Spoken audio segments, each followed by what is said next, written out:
దేవుని ఘనమైన శ్రేష్టమైన పరిశుద్ధ నామమునకు మహిమ స్తుతి ప్రభావములు కలుగునుగాక. బాగున్నారా? దేవుని బిడ్డలారా, పరిశుద్ధ ఆత్మదేవుడు మరి యొక్క నూతన దినాన్ని మన జీవితంలో మనకు అనుగ్రహించి ఉన్నారు. ఈ నూతనమైనటువంటి దినములో ఒక శ్రేష్టమైనటువంటి వాగ్దానాన్ని సిద్ధపరిచి ఈరోజు ప్రతి ఒక్కరితో మాట్లాడాలని, బలపరచాలని, ఆస్వాదించాలని దేవుడు ఆశపడుతూ ఉన్నారు. మీరు కూడా సిద్ధంగా ఉన్నారని, ఈ వాగ్దానం పొందుకోవడానికి ఎదురు చూస్తూ ఉన్నారని నమ్ముచూ ఉన్నాను. ఈ సమయంలో ప్రార్థన చేసుకుని ప్రభుని వాగ్దానాన్ని పొందుకుందాం. దయచేసి స్థానంలో ఉంచండి. ప్రార్థన. పరిశుద్ధుడని కొందనాలు స్తోత్రాలు. ఈ కాల సమయంలో మేమందరము తండ్రిని సన్నిధికి వచ్చి ఉన్నాము. మాతో మీరు మాట్లాడండి, మమ్మల్ని దర్శించి మీరు ఆశీర్వదించమని యేసు నామమున అడిగి వేడుకొనొచ్చు ఉన్నాము మా పరమ తండ్రి. ఆమేన్. ఈ దినం దేవుని వాగ్దానము చదువుకుందాం. కీర్తన గ్రంథము 126వ సంకీర్తన 5వ చరణమును చదువుకుందాం. కన్నీళ్లు విడిచిచ్చు విత్తువారు సంతోషగానముతో పంట కోసెదరు. దేవుని స్తోత్రం. చక్కని వాగ్దానమును పరిశుద్ధ ఆత్మదేవుడు ఈరోజు మనకి ఇస్తూ ఉన్నారు. దేవుని బిడ్డలారా, ఈరోజు ఈ వీడియో చూస్తున్నటువంటి మీ జీవితంలో సంతోషమే లేదేమో.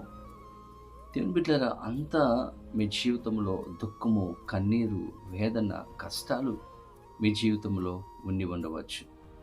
ఈరోజు ప్రభు అంటూ ఉన్నారు, కన్నీళ్లతో విత్తువారు సంతోషగానముతో పంట కోస్తారు. ఈరోజు కన్నీళ్లతో ఉన్నటువంటి నీ జీవితంలో సంతోషము అనేటువంటి మరి కార్యమును మీ జీవితంలో మీకు అనుగ్రహించాలని ప్రభు ఆశపడుతూ ఉన్నారు. ఇంతవరకు మీ జీవితంలో ఆశీర్వాదాలు లేవు, ఇంతవరకు మీ జీవితంలో మేలులు పొందుకోలేకపోయారు. కానీ ప్రభు అంటూ ఉన్నారు, ఈరోజు మీరు కాడుస్తున్నటువంటి ప్రతి కన్నీటి బొట్టుకు కూడా దేవుడు జవాబు ఇవ్వబోతూ ఉన్నారు. సంతోషముతో పంటలు కోసే సమయము, దినము దేవుడు ప్రతి ఒక్కరికి కూడా అనుగ్రహించబోతూ ఉన్నారు. దేవుని బిడ్డలారా, ఈరోజు ఏ విషయాలలో మీరు దుఃఖముతో ఉన్నారు, కన్నీరు కారుస్తూ ఉన్నారు, ఎవరికి చెప్పుకోలేనటువంటి వేదనతో మీరు ఉంటూ ఉన్నారు. ఇది ప్రభు అంటూ ఉన్నారు, మీ కన్నీళ్లు ఈరోజు తొడవబోతూ ఉన్నాను. మీ జీవితంలో ఒక సంతోషాన్ని, ఆనందాన్ని నేను నింపబోతూ ఉన్నానని దేవుడు తెలియజేస్తూ ఉన్నారు. ఈరోజు మీరు కాచే ప్రతి కన్నీటికి కూడా దేవుడు గొప్ప కార్యాలు చేయబోతున్నారు మీ జీవితంలో. బైబిల్ గ్రంథంలో మనం చూసినప్పుడు యాకోబు జీవితాన్ని మనం గమనిస్తే, యాకోబు రాహేలును గాఢంగా ప్రేమించాడు.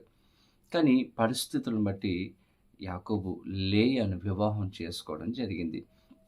యాకోబు లేయాను వివాహం చేసుకున్న నాటి నుండి కూడా మరి యాకోబు ద్వేషిస్తున్నాడంట లేయాను. అలాగే లేయా చెల్లైనటువంటి రాహేలు కూడా లేయాను ద్వేషిస్తూ ఉంది. కుటుంబ సభ్యులు ఆమెను ద్వేషిస్తూ ఉన్నారు. ఆమె గొడ్రాలు, అందంగా ఉండదు, జబ్బు కలిగినటువంటి ఒక స్త్రీ. దేవుని బిడ్డలారా, ఆమెలో ఎటువంటి సౌందర్యము కూడా లేదు. కుటుంబము ద్వారా, భర్త ద్వారా ద్వేషింపబడినటువంటి ఒక సహోదరి. ఆమె జీవితంలో సంతోషం లేదు, ఆనందం లేదు, అంత దుఃఖమే, కన్నీరే ఆమె జీవితంలో మిగిలింది. కానీ దేవుని బిడ్డలారా, అద్భుతమైనటువంటి కార్యం ఏంటంటే, అటువంటి వేదనతో కన్నీటి అనుభవంలో ఉన్నటువంటి లేయను దేవుడు జ్ఞాపకం చేసుకున్నాడంట. లేయ గర్భమును దేవుడు తెరచాడు, రాహేలు గర్భమును దేవుడు మూసివేశాడు.